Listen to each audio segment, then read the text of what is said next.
दिवाली का आज पावन त्योहार है और हर किसी का मन करता है कि दिवाली अपने परिवार के लोगों के बीच में मनाए। मेरा भी मन करता है कि मैं दिवाली मेरे परिवारजनों के बीच में मनाऊं और इसीलिए हर दिवाली मैं मेरे परिवारजनों के बीच मनाने के लिए आता हूं, क्योंकि आप मेरे परिवारजन हैं, मैं आपका परिवार का साथी हूं। तो मैं यहां प्रधानमंत्री के रूप में नहीं आया हूं, मैं आपके परिवार के एक सदस्य के रूप में आया हूं। आप सभी के बीच आना, जो भाव अपने परिवार के बीच जाकर के होता है, वही भाव मेरे मन में होता है। और जब से मैं इस संवैधानिक जिम्मेवारी को संभाल रहा हूं, आज उसको 20 साल से भी अधिक समय हो गया। बहुत लंबे अरसे तक मुझे देशवासियों ने इस प्रकार की सेवा का मौका दिया। पहले गुजरात वालों ने दिया, अब देशवासियों ने दिया। लेकिन मैंने हर दिवाली सीमा पर तैनात आप मेरे परिवारजनों के बीच बिताई है। आज मैं फिर आपके बीच आया हूं, आपसे एक नई ऊर्जा लेकर के जाऊंगा, नया उमंग लेकर के जाऊंगा, नया विश्वास लेकर के जाऊंगा। लेकिन मैं अकेला नहीं आया हूं, मैं मेरे साथ 130 करोड़ देशवासियों के आशीर्वाद आपको लेकर के आया हूं। ढेर सारा आशीर्वाद लेकर के आया हूं आपके लिए। आज शाम को दिवाली पर एक दिया आपकी वीरता को, आपके शौर्य को, आपके पराक्रम को, आपके त्याग और तपस्या के नाम पर, और जो लोग देश की रक्षा में जुटे हुए हैं, ऐसे आप सबके लिए हिंदुस्तान का हर नागरिक वो दिए की ज्योत के साथ आपको अनेक अनेक शुभकामनाएं भी देता रहेगा। और आज तो मुझे पक्का विश्वास है कि आप घर पर बात करेंगे, हो सका तो फोटो भी भेज देंगे। और मुझे पक्का विश्वास आप कहेंगे, हाँ यार इस बार तो दिवाली कुछ और थी, कहेंगे ना। देखिए आप रिलैक्स हो जाइए, आप कोई आपको देखते नहीं, आप चिंता मत कीजिए।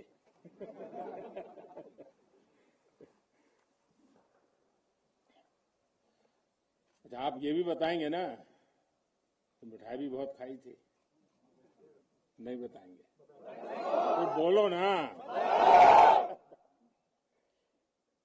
साथियों, आज मेरे सामने देश के जो वीर हैं, देश की जो वीर बेटियां हैं, वो भारत मां की ऐसी सेवा कर रहे हैं जिसका सौभाग्य हर किसी को नहीं मिलता है। किसी किसी को ही मिलता है जो सौभाग्य आपको मिला है।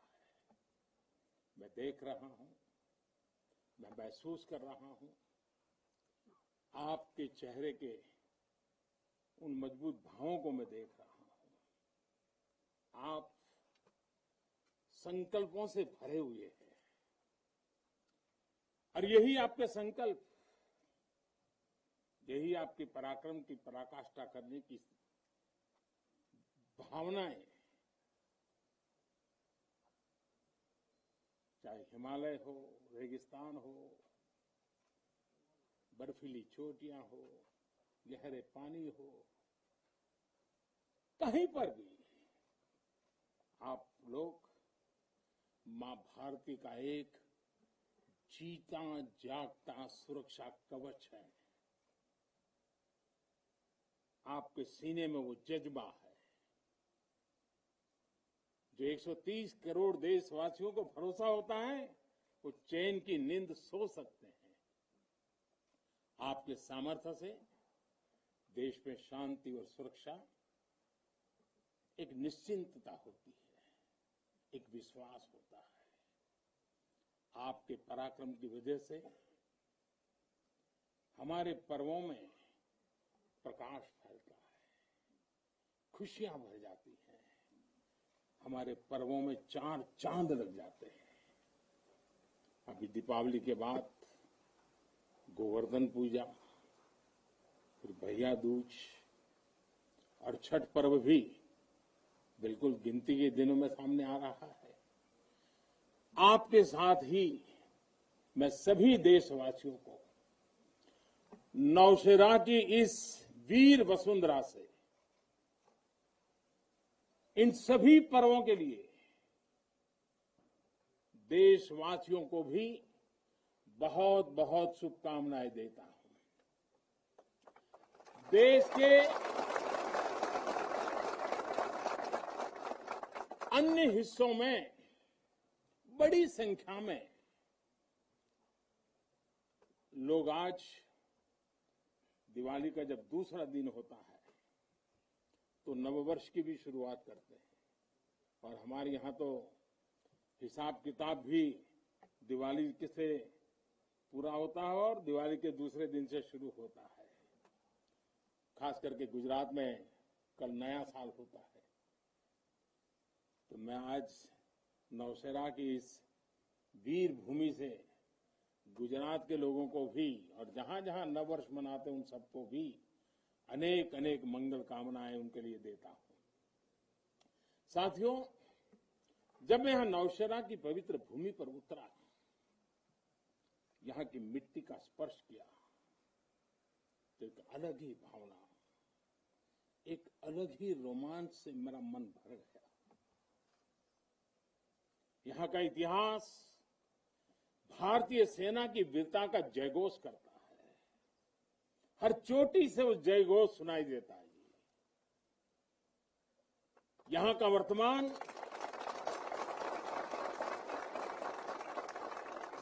वर्तमान आप जैसे वीर जवानों की वीरता का जीता जागता उदाहरण है। वीरता का जिंदा सबूत मेरे सामने मौजूद है। नौशेरा ने हर युद्ध का, हर छद्म का, हर षड्यंत्र का माकूल जवाब देकर कश्मीर और श्रीनगर के प्रहरी का काम किया है। आजादी के तुरंत बाद ही दुश्मनों ने इस पर नजर खड़ा करके रखी हुई थी।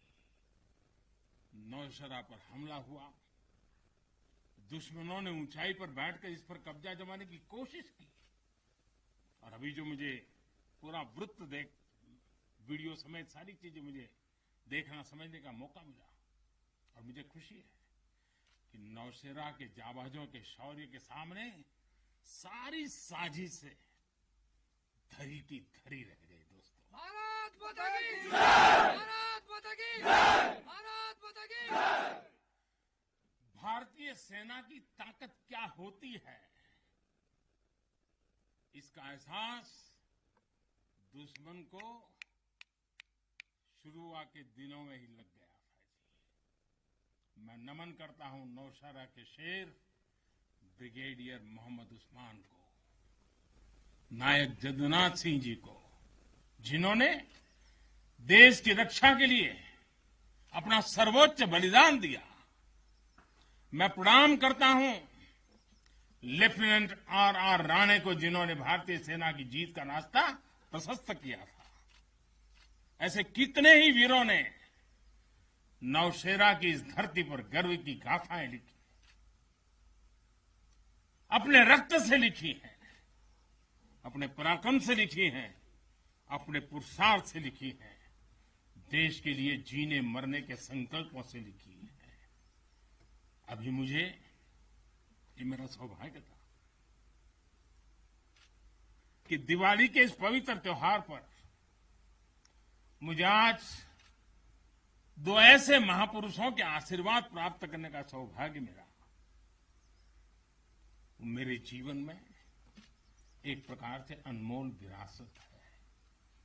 मुझे आशीर्वाद मिले श्री बलदेव सिंह और श्री बसंत सिंह जी, ये दोनों महापुरुष बाल्यकाल में मां भारती की रक्षा के लिए फौज के साथ कंधे से कंधा मिलाकर के साधनों के अभाव के बीच भी, और जब मैं आज सुन रहा था उनको, वही जज्बा था जी, वही मिजाज था, और वर्णन ऐसे कर रहे थे जैसे आज ही अभी से लड़ाई का मैदान से आए हैं, ऐसा वर्णन कर रहे थे।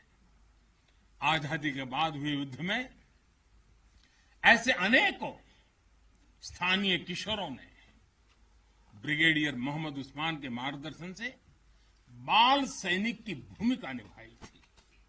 उन्होंने अपने जीवन की परवाह न करते हुए उतनी कम उम्र में देश की सेना के साथ कंधे से कंधा मिलाकर के काम किया था, सेना की मदद की थी। नौशेरा के शौर्य का ये सिलसिला तब से जो शुरू हुआ, न कभी रुका है, न कभी झुका है। यही तो नौशेरा है। भारत माता की जय! भारत माता की जय! भारत माता की जय! सर्जिकल स्ट्राइक में यहां की ब्रिगेड ने जो भूमिका निभाई, वो हर देशवासी को गौरव से भर देता है। और वो दिन तो मैं हमेशा याद रखूंगा, क्योंकि मैं कुछ तय किया था सूर्यास्त के पहले कि सब लोग लौट करके आ जाने चाहिए, और मैं हर पल फोन की घंटी पर टिकटिका के बैठा हुआ था कि आखिर से आखिर मेरा जवान पहुंच गया क्या, और कोई भी नुकसान किए बिना ये मेरे वीर जवान लौट करके आ गए, पराक्रम करके आ गए, सिद्धि प्राप्त करके आ गए। भारत माता की जय! भारत माता की जय! भारत माता की जय! सर्जिकल स्ट्राइक के बाद यहां अशांति फैलाने के अनगिनत कुत्सित प्रयास हुए, आज भी होते हैं, लेकिन हर बार आतंकवाद को मुंह तोड़ जवाब मिलता है। असत्य और अन्याय के खिलाफ इस धरती में एक स्वाभाविक प्रेरणा है, माना जाता है, और मैं मानता हूं ये अपने आप में बड़ी प्रेरणा है। ऐसा माना जाता है कि पांडवों ने भी अज्ञातवास के दौरान अपना कुछ समय इसी क्षेत्र में व्यतीत किया था। आज आप सबके बीच आकर मैं अपने आप को यहां की ऊर्जा से जुड़ा हुआ महसूस कर रहा हूं। साथियों, इस समय देश अपनी आजादी के 75 वर्ष का पर्व मना रहा है। आजादी का अमृत महोत्सव गुलामी के लंबे कालखंड में असंख्य बलिदान देकर हमने ये आजादी हासिल की है।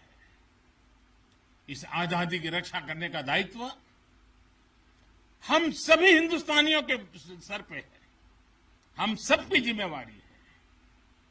आजादी के अमृत काल में हमारे सामने नए लक्ष्य हैं, नए संकल्प हैं, नई चुनौतियां भी हैं।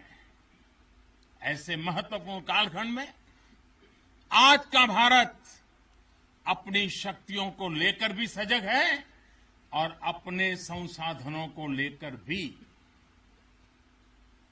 दुर्भाग्य से पहले हमारे देश में सेना से जुड़े संसाधनों के लिए ये मान लिया गया था कि हमें जो कुछ भी मिलेगा विदेशों से ही मिलेगा। हमें टेक्नोलॉजी के मामले में झुकना पड़ता था, ज्यादा पैसे खर्च करने पड़ते थे। नए हथियार, नए उपकरण खरीदने होते थे तो प्रक्रिया सालों साल चलती रहती थी। यानी एक अफसर फाइल शुरू करें, वो रिटायर हो जाए, तब तक भी चीज नहीं पहुंचती थी। ऐसा ही कालखंड था। नतीजा ये कि जरूरत के समय हथियार फिर आपाधापी में खरीदे जाते थे। यहां तक कि स्पेयर पार्ट्स के लिए भी हम दूसरे देशों पर निर्भर रहते थे। साथियों, डिफेंस सेक्टर में आत्मनिर्भरता का संकल्प उन पुरानी स्थितियों को बदलने का एक सशक्त मार्ग है। देश के रक्षा खर्च के लिए जो बजट होता है, अब उसका करीब 65% देश के भीतर ही खरीदी पर खर्च हो रहा है। हमारे देश ये सब कर सकता है, करके दिखाया है।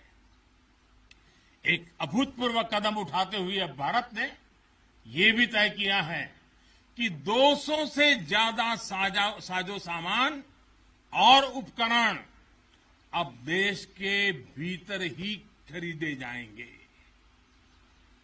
आत्मनिर्भर भारत का यही तो संकल्प है। अगले कुछ महीनों में इसमें और सामान जुड़ने वाले हैं।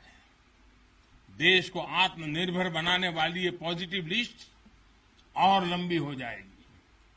इससे देश का डिफेंस सेक्टर मजबूत होगा, नए नए हथियारों उपकरणों के निर्माण के लिए निवेश बढ़ेगा। साथियों, आज हमारे देश के भीतर अर्जुन टैंक बन रहे हैं, तेजस जैसे अत्याधुनिक लाइट कॉम्पैक्ट एयरक्राफ्ट बन रहे हैं। अभी विजयादशमी के दिन 7 नई डिफेंस कंपनियों को भी राष्ट्र को समर्पित किया गया है।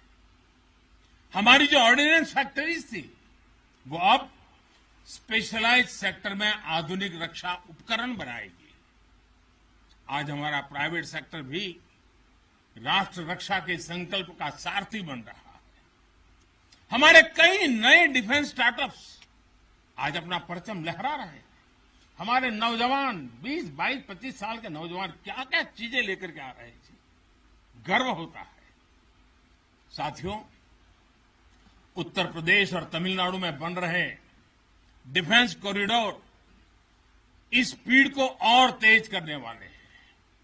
ये सारे कदम जो आज हम उठा रहे हैं, वो भारत के सामर्थ्य के साथ साथ डिफेंस एक्सपोर्टर के रूप में हमारी पहचान को भी सशक्त करने वाले हैं। साथियों, हमारे शास्त्रों में कहा गया है, को अति भारः समर्था नाम, यानी जो समर्थ होता है उसके लिए अति भार मायने नहीं रखता। वो सहज ही अपने संकल्पों को सिद्ध करता है। इसलिए आज हमें बदलती दुनिया, युद्ध के बदलते स्वरूप के अनुसार ही अपनी सैन्य शक्ति को भी बढ़ाना है, उसको नए ताकत के साथ ढालना भी है। हमें अपनी तैयारियों को दुनिया में हो रहे इस तेज परिवर्तन के अनुकूल ही ढालना ही होगा। हमें मालूम है किसी समय हाथी घोड़े पर लड़ाइयां होती थी। अब कोई सोच नहीं सकता हाथी घोड़े की लड़ाई, रूप बदल गया। पहले शायद युद्ध के रूप बदलने में दशकों लग जाते होंगे, शताब्दियां लग जाती होगी। आज तो सुबह एक तरीका होगा तो शाम को दूसरा तरीका होगा लड़ाई का। इतनी तेजी से टेक्नोलॉजी अपनी जगह बना रही है। आज की युद्ध कला सिर्फ ऑपरेशंस के तौर तरीकों तक ही सीमित नहीं है। आज अलग अलग पहलुओं में बेहतर तालमेल, टेक्नोलॉजी और हाइब्रिड टैक्टिक्स का उपयोग बहुत बड़ा फर्क डाल सकता है। संगठित नेतृत्व एक्शन में बेहतर समन्वय आज बहुत जरूरी है। इसलिए बीते समय से हर स्तर पर लगातार रिफॉर्म्स किए जा रहे हैं। चीफ ऑफ डिफेंस स्टाफ की नियुक्ति हो या डिपार्टमेंट ऑफ मिलिट्री अफेयर्स का गठन, ये हमारी सैन्य शक्ति को बदलते समय के साथ कदम ताल करने में अहम रोल निभा रहे हैं। साथियों, आधुनिक बॉर्डर इंफ्रास्ट्रक्चर भी हमारी सैन्य ताकत को और मजबूत करने वाला है। सीमावर्ती इलाकों की कनेक्टिविटी को लेकर पहले कैसे काम होता था, ये आज देश के लोग, आप सभी भली भांति जानते हैं। अब आज लद्दाख से लेकर के अरुणाचल प्रदेश तक, जैसलमेर से लेकर के अंडमान निकोबार द्वीप तक, हमारे बॉर्डर एरियाज में, हमारे समुद्री तट पर, जहां सामान्य कनेक्टिविटी भी नहीं होती थी, आज वहां आधुनिक रोड, बड़े बड़े टनल्स, पूल और ऑप्टिकल फाइबर जैसे नेटवर्क बिछाए जा रहे हैं। इससे हमारी डिप्लॉयमेंट कैपेबिलिटी में तो भूतपूर्व सुधार हुआ ही है। सैनिकों को भी अब बहुत अधिक सुविधा हो रही है। साथियों, नारी शक्ति को नए और समर्थ भारत की शक्ति बनाने का गंभीर प्रयास बीते 7 सालों में हर सेक्टर में किया जा रहा है। देश की रक्षा के क्षेत्र में भी भारत की बेटियों की भागीदारी अब नई बुलंदी की तरफ बढ़ रही है। नेवी और एयरफोर्स में अग्रिम मोर्चों पर तैनाती के बाद अब आर्मी में भी महिलाओं की भूमिका का विस्तार हो रहा है।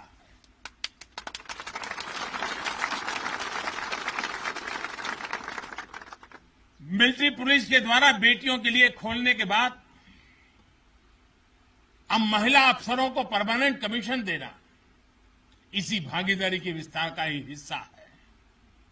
अब बेटियों के लिए नेशनल डिफेंस एकेडमी, राष्ट्रीय मिलिट्री स्कूल और राष्ट्रीय इंडियन मिलिट्री कॉलेज जैसे देश के प्रीमियर मिलिट्री संस्थानों के दरवाजे खोले जा रहे हैं।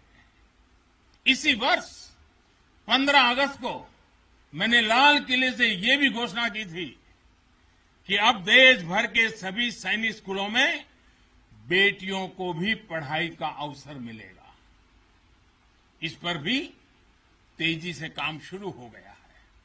साथियों, मुझे आप जैसे देश के रक्षकों की वर्दी में केवल अथाह सामर्थ्य के ही दर्शन नहीं होते। मैं जब आपको देखता हूं तो मुझे दर्शन होते हैं अटल सेवा भाव के, अडिग संकल्प शक्ति के और अतुलनीय संवेदनशीलता के। इसलिए भारत की सेना दुनिया की किसी भी दूसरी सेना से अलग है। उसकी एक अलग पहचान है। अब विश्व की शीर्ष सेनाओं की तरफ एक प्रोफेशनल फोर्स तो है ही, लेकिन आपके मानवीय मूल्य, आपके भारतीय संस्कार आपको औरों से अलग एक असाधारण व्यक्तित्व के धनी बनाते हैं। आपके लिए सेना में आना एक नौकरी नहीं है। पहली तारीख को तनख्वाह आएगा इसके लिए नहीं आए आप लोग। आपके लिए सेना में आना एक साधना है, साधना। जैसे कभी ऋषि मुनि साधना करते थे ना, मैं आपके हर एक के भीतर वो साधक का रूप देख रहा हूं। और आप मां भारती की साधना कर रहे हैं।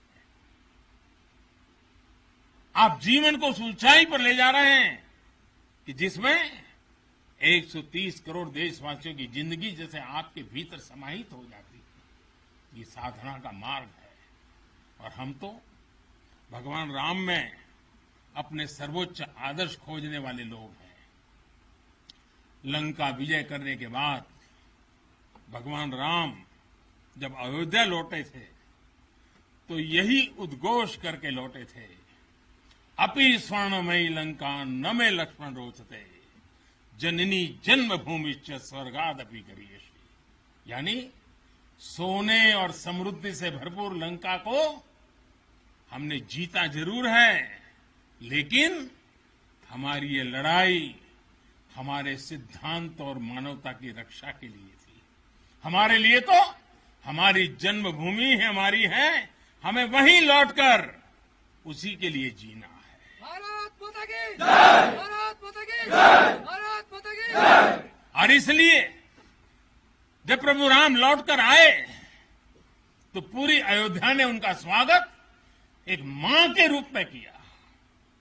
अयोध्या के हर नर नारी ने, यहां तक कि पूरे भारतवर्ष ने दिवाली का आयोजन कर दिया। यही भाव हमें औरों से अलग बनाता है। हमारी यही उदात्त भावना हमें मानवीय मूल्यों के उस अमर शिखर पर विराजमान करती है जो समय के कोलाहल में, सभ्यताओं के हलचल में भी अड़िग रहती है। इतिहास बनते हैं, इतिहास बिगड़ते हैं, सत्ताएं आती हैं, सत्ताएं जाती है, साम्राज्य आसमान छूते हैं, ढहते हैं, लेकिन भारत हजारों साल पहले भी अमर था, भारत आज भी अमर है और हजारों साल बाद भी अमर रहेगा। भारत माता की।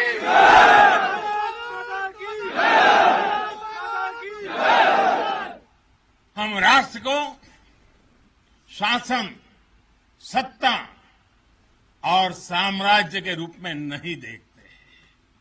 हमारे लिए तो ये साक्षात जीवंत आत्मा है। इसकी रक्षा हमारे लिए केवल भौगोलिक रेखाओं की रक्षा भर नहीं है। हमारे लिए राष्ट्र रक्षा का अर्थ है इस राष्ट्रीय जीवंतता की रक्षा, राष्ट्रीय एकता की रक्षा और राष्ट्रीय अखंडता की रक्षा। इसलिए हमारी सेनाओं में आकाश छूता शौर्य है तो उनके दिलों में मानवता और करुणा का सागर भी है। इसलिए हमारी सेनाएं केवल सीमाओं पर ही पराक्रम नहीं दिखाती। जब देश को जरूरत पड़ती है तो आप सब आपदा, विपदा, बीमारी, महामारी से देशवासियों की हिफाजत के लिए मैदान में उतर आते हैं। जहां कोई नहीं पहुंचे वहां भारत की सेनाएं पहुंचे। ये आज देश का एक अटूट विश्वास बन गया है। हर हिंदुस्तानी के मन में से ये भाव अपने आप प्रकट होता है। ये आ गए ना, अरे चिंता नहीं, अब हो गया। ये छोटी चीज नहीं। आप देश की अखंडता और सार्वभौमिकता के प्रहरी हैं। एक भारत श्रेष्ठ भारत के संकल्प के प्रहरी हैं। मुझे पूरा भरोसा है कि आपके शौर्य की प्रेरणा से हम अपने भारत को शीर्ष ऊंचाइयों तक लेकर जाएंगे। साथियों, दीपावली की आपको भी शुभकामना है, आपके परिवारजनों को शुभकामना है और आप जैसे वीर बेटे बेटियों को जन्म देने वाली उन माताओं को भी मेरे प्रणाम है। भारत माता की जय। भारत माता की जय। भारत माता की जय। मैं फिर एक बार आप सबको दीपावली की अनेक अनेक शुभकामनाएं देता हूं। मेरे साथ पूरी ताकत से बोलिए, भारत माता की जय। भारत माता की जय। भारत। धन्यवाद।